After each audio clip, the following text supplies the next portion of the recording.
Layout and design. What is the experience when you view a design piece? Are you overwhelmed? Overjoyed? Excited? Calmed?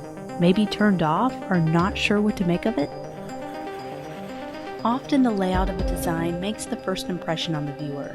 It can decide whether your design is worth exploring more for a few additional precious seconds or whether it should be ignored completely. As a person in charge of communicating a large amount of information to the viewer, your job is to organize it in a manageable, digestible way. You can prioritize certain parts of the layout simply by its position and composition of elements. Do we want to prioritize the photo?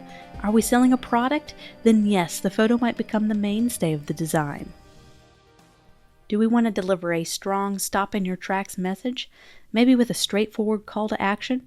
Then the way we lay out our type without photos might make that message more clear. We see bad examples of layout all the time.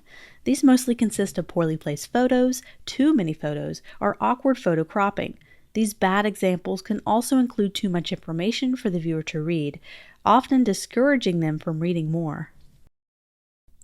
What we need to do is entice and lead the viewer on a journey through our design in a planned order. Take, for example, this concert flyer. We want to set the mood and tone for the piece by having the right photo. We also want the photo to be the first thing they see. Next, the band name would be pretty important, so this needs to be the next thing in the priority list in terms of layout.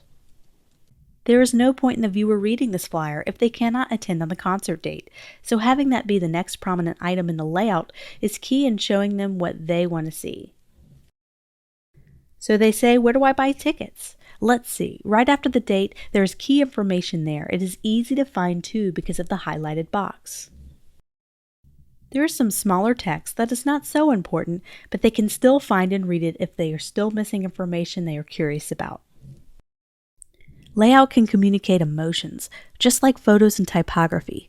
Having a layout that is uniform and rigid with perfect alignment can communicate a sense of professionalism, cleanliness, and tidiness, perfect for a professional organization or bank, for example.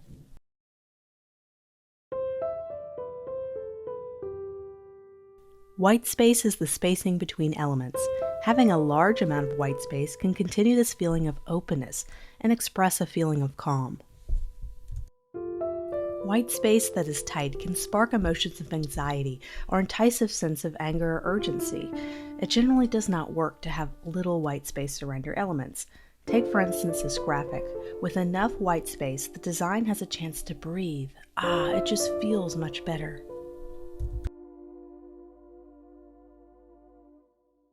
When I see a design work that needs to be tweaked or revised, most of the time it's because there's not enough white space or breathing room around the margins of the piece or the outer edges. In print design, it's always safe to keep text and important information inside the margin area that goes around a given design piece, not only for it to be printed properly, but for it to feel clean and professional.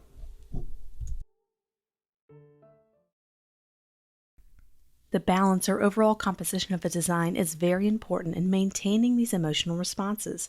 If the balance of a design is off, it may not evoke your desired response, and that's why it's important to maintain the right balance between photos, type, and other design elements.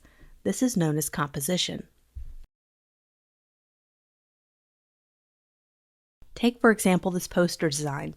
The layout contains 5 photos and a few lines of type, but I seem a little bit lost trying to find the focal point of the design. Where should my eye look? Where should it focus? Which photo is more important? It seems to lack a sense of purpose and meaning and seems disorganized. But with a few tweaks, we can change the design from confusing to simple and striking. With 1 or 2 photos, we can change the entire feeling of the design. Now it's simple, precise, with a clear focal point. It communicates a clear message without overwhelming the viewer. Focal point is an important aspect in the layout of a design. Maintain one clear focal point. Having 2 competing focal points makes it hard to digest the information as the viewer does not know which focal point to draw their eye on first. So what makes an effective layout? How do I know when to make a simple layout simple or complex? How do I know which emotion I need to evoke? We're going to discover that in the next lesson, so stay tuned.